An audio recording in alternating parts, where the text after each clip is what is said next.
Hey guys, Kevin here from Relax and Learn Guitar.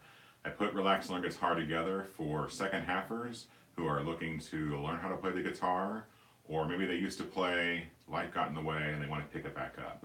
So I found that when it comes to learning to play guitar, most people struggle and they get frustrated and they quit. And in my online guitar lesson membership, I teach people how to relax and learn guitar so they can stop struggling and start playing. This is the first live YouTube that I'm doing, and it's a Q&A. So this is one of our members have asked this question, so I thought I would answer it live on YouTube. Let me just refresh my screen here so I can see what's up. So if folks that are watching have any type of questions or comments, please leave those in there. I'd love to hear from you. I very much appreciate people that are checking things out, looking at the website, subscribing to the YouTube page, asking questions. It's been really good. So thanks so much for doing that. So tonight's Q&A is a question from a member about, the question is, do you have any tips on how to strum the guitar? I have trouble making it sound right. So I do have the philosophy is, I always say if it sounds good, it is good. So if it doesn't sound right to you, then it probably isn't. So it's a good thing you've asked the question. And people think guitar strumming, yeah, that's pretty easy. There's actually a lot going on when you strum a guitar. So we're going to talk about kind of the mechanics of strumming a guitar and physically what's going on when you're doing that. So it is a very physical activity. You've got your, and not even talking about your left hand, and if you're strumming with your right hand, not even talking about your left hand and everything that's going on with that when you're figuring out how to, fret the notes and the chords. Just forget that for a moment. Even not doing that, there's a lot going on physically when you strum.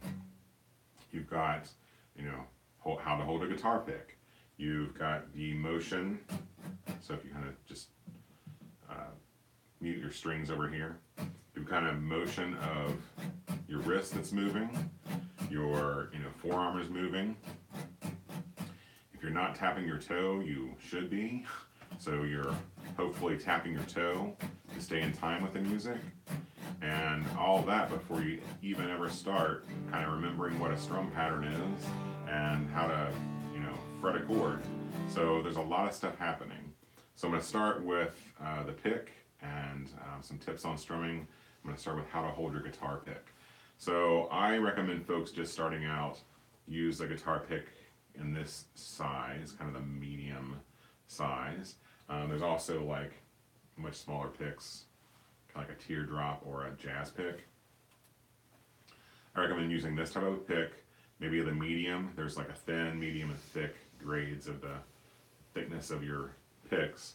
Start with kind of the medium. I say that because the thin ones might tend to kind of, might let go of those sooner than later.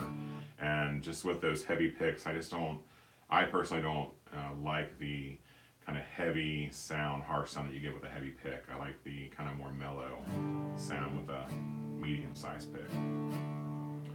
And then I tell folks, when you're holding your pick, you're resting it here on your index finger, if you're a strumming hand. Kind of have the pointy part sticking out to the left, and then you're going to just lay your thumb down like you're clicking a remote control for your TV. So you end up with this type of effect. And especially for starting out, you don't want to hold your pick far back on the fat part.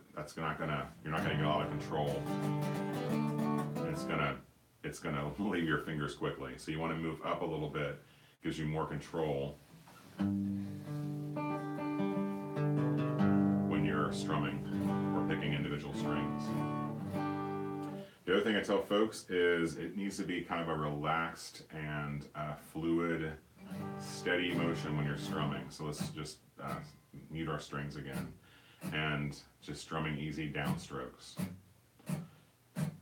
It needs to be steady and in rhythm, and you want to be tapping your toe as well.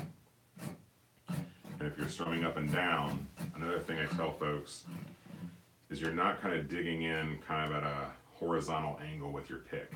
Your pick's going to kind of go on a 45-degree angle as you're going down, and kind of another 45-degree angle when you're strumming up. And that's why your wrist should be kind of doing this kind of a motion. Your forearms moving. I mean, it's not a lot of, unless you're Pete Townsend and you're like totally windmilling it.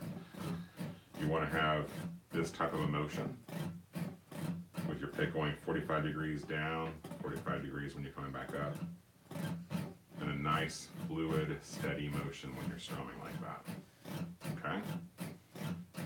And the best way to get to a nice, steady, flowing motion is to use your old friend, the metronome. So if you don't have a metronome, you don't have to buy one of these old school ones like I have that have a battery in them.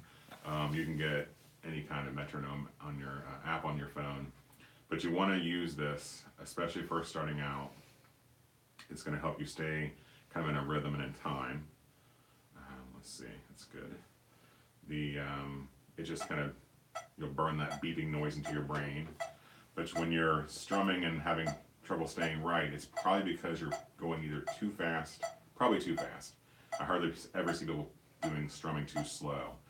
So the beat and the beat that you hear, you want that to be when you're strumming down on the strings. At that 45-degree angle, holding up on the pick like we talked about. And when your beep sounds, that's when your toe hits the floor too. So all those things are happening together at the same time. Okay?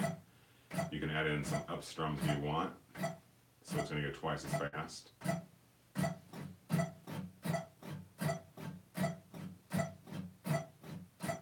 Okay? And that's going to be really helpful when you're first starting out. And I'm guilty of this myself for sure, is that I do play too fast. So I tend, if you're not listening to the record of whatever song you're learning and playing along, or you're not using a metronome, then you're probably playing too fast, and that's probably why it doesn't sound right. But you do just have to be aware of all those different things going on when you're strumming.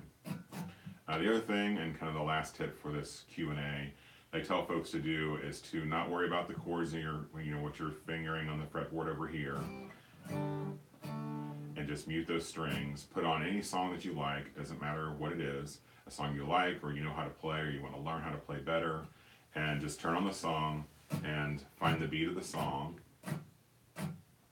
When I say find the beat, that's when your toes tapping and hitting the floor on those beeps of that metronome. And when your toe goes down, your hand goes down. That's how you're strumming. And that's basically kind of clapping with your toe, if you want to think of it that way. So you can't clap while you're playing guitar, but you can certainly tap your toe. If you're not doing that, you should do that. It's kind of my two biggest tips. And it doesn't matter if you know how to play yet. You can just strum the muted strings and learn how to get that fluid motion going. Okay? So hopefully that answers the question. So we've kind of got like the tap the toe, listen to some music, and find the beat. Usually the beat's kind of like the snare. You'll hear the snare drum. That's what I mean by I say find the beat of the song. All right. So that's it. I hope you enjoyed the first live Q&A for Relax Learn Guitar.